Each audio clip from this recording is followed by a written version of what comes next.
안녕하십니까. 홍성남 신부입니다. 예.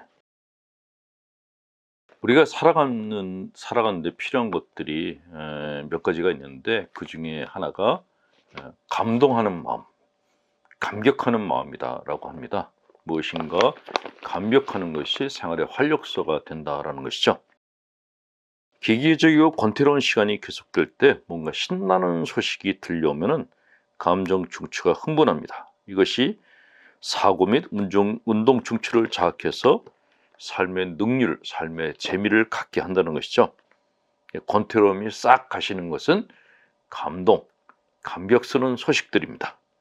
그러나 어떤 내용, 얼마만한 강도의 자극이 들어와야지 반응이 일어나냐 하는 것은 사람에 따라 다르죠. 성격에 따라서도 다르고 생활관의 차이에서도 달라집니다.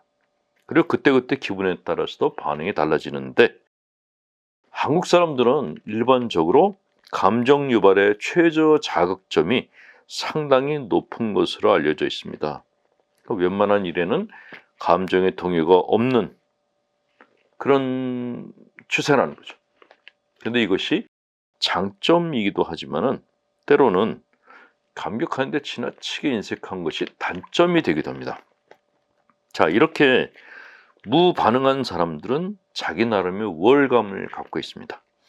자신의 세계가 상당히 지적 정서적 수준이 높다고 생각한다는 것이죠. 그리고 우리나라는 오래전부터 무감동자들을 마치 상남자의 전형인 양 여겨져 왔습니다. 그런데 이렇게 무감동한 사람들은 그냥 감정마비자, 감정마비 환자일 뿐 그 이상도 그 이하도 아니라는 것이 심리학계의 정설입니다. 그리고 이런 모습은 모든 것을 초연한 듯한 느낌을 주지만 그 내면 세계는 황량하기 이를 데 없고 냉소적입니다. 그까짓 걸 가지고 그렇게 호들갑을 떠내는 등 시큰둥한 반응을 보여서 주위 사람들까지도 입맛을 잃게 만들기 때문에 그렇습니다. 그래서 이런 사람들은 같이 밥 먹기가 싫어서 밥맛 없는 사람들이라고 불리웁니다. 작은 일에도 감사하고 감격하는 사람은 인생이 즐겁습니다. 자기 인생뿐 아니라 주위 사람들까지 즐겁게 해줍니다. 그 감동의 파동이 다른 사람의 마음도 흔들기 때문에 그렇습니다. 그래서 좋은 구경도 혼자 하면 재미가 없다라고 말하는 것이죠. 자, 우리를 감동하게 만드는 일은 생활 주변에 무수히도 많습니다. 단지 우리가 듣고도 들으면서도 못 듣고 보면서도 못 보고 느끼지 못하기 때문에 따분할 뿐인 것이죠. 작은 것에 감동하는 사람들은 생존력이 뛰어나다고 합니다. 그것을 입증한 것이 2차 대전 당시 나치 수용소의 유대인들이었습니다. 나치 수용소, 제가 몇 년 전에 방문했었어요. 폴란드에 있는 가스실이 있는 나치 수용소. 그 사람들 갖다가 화장을 했던 그 방에 들어갔는데 오랜 시간이 지났음에도 불구하고 그 방에서 그 시체 태운 아주 묘한 냄새가 나더라고요. 그 수용소 전체가 아주 음울한 분위기에 쌓였던 것이 지금도 이제 기억이 납니다. 그런데 그 생지옥에서 살아남은 사람들이 있었다고 합니다. 그것도 신체적으로나 정신적으로 건강하게 생존한 사람들. 그 사람들에게 생존 비법이 무엇이었는가? 정신과 의사들이 물었다고 합니다. 나름대로 여러 가지 심리 처방을 갖고 살았다는데 그 중에서 공통적인 것이 수용소 안에서 감사할 만한 것들을 찾았다라는 것이 공통적인 증언이었다고 합니다. 좁은 뜰을 거닐다가 예쁜 조약들이라도 보이면 주워서 감사하는 마음으로 소중히 간직했고 자리에 누워서 쪼개진 판자 사이로 햇빛이 스며들면 햇빛 그러면서 햇빛에 대해서 감사한 마음을 가졌다고 합니다. 생각하기에 따라서는 당연하고 하찮은 일이지 그렇게 생각할지 모르겠는데 그러나 그렇게 수용소에 있는 사람들은 정말 진지한 마음으로 감사한 것들을 찾았다.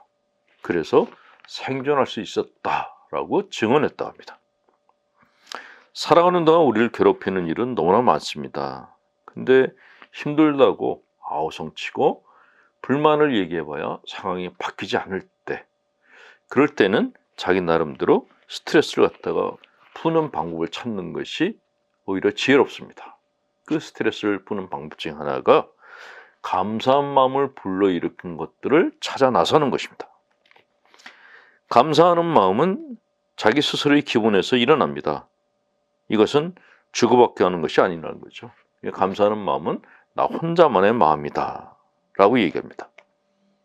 우리 주위의 모든 것에 감사를 느낄 수 있고 그런 감사한 마음을 가지고 산다면 아무리 어려운 처지에서도 생존할 수 있다라는 것이 정신의학계나 심리치료계에서의 주장입니다. 자, 희망의 반대말은 절망이라고 합니다. 절망은 모든 기대와 희망을 꺾고 주저앉은 상태라 그러죠.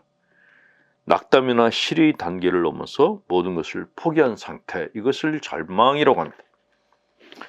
그러나 사람은 내일 무슨 일이 벌어지든 오늘 이 순간이 얼마나 소중한지 깨달을 필요가 있습니다.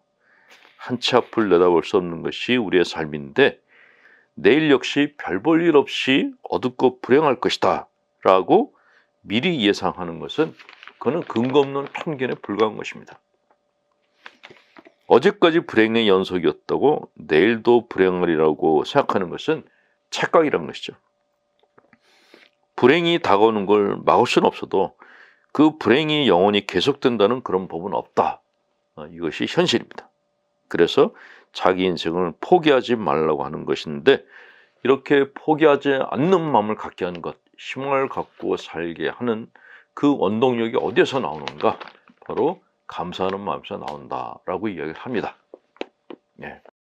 코로나 사태가 장기간 가면서 많은 분들이 경제적인 어려움을 겪고 있고 또 긴 격리 기간 동안에 우울증, 불안증에 시달리는 분들이 많이 나오고 있습니다.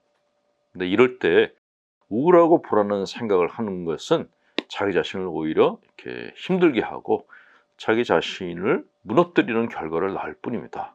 이럴 때일수록 살아있는 것에서 내가 감사할 만한 것이 무엇이 있는가 찾아보시는 것이 지금 이 어려운 시기를 갖다가 잘 이겨내고 버텨내는 생존의 비법이라는 말씀을 드리고 싶습니다. 이혜인 수녀님이 여러분들께 전해드리는 시 기쁨에게라는 시를 보내드립니다. 기쁨아, 너는 맑게 흘러왔다 맑게 흘러나가는 물의 모임이구나. 빠르게 느리게 높게 낮게 모여드는 강과 바다, 호수, 폭포, 조금씩 모습을 바꾸며 흘러오는 너를 나는 그때마다 느낌으로 안다. 모든 맑은 물이 그러하듯 기쁨아, 누구도 너를 혼자만 감직할 수 없음을 세상은 안다. 그래서 흐르는 생명으로 내가 오면 나도 너처럼 멀리 흘러야 한다.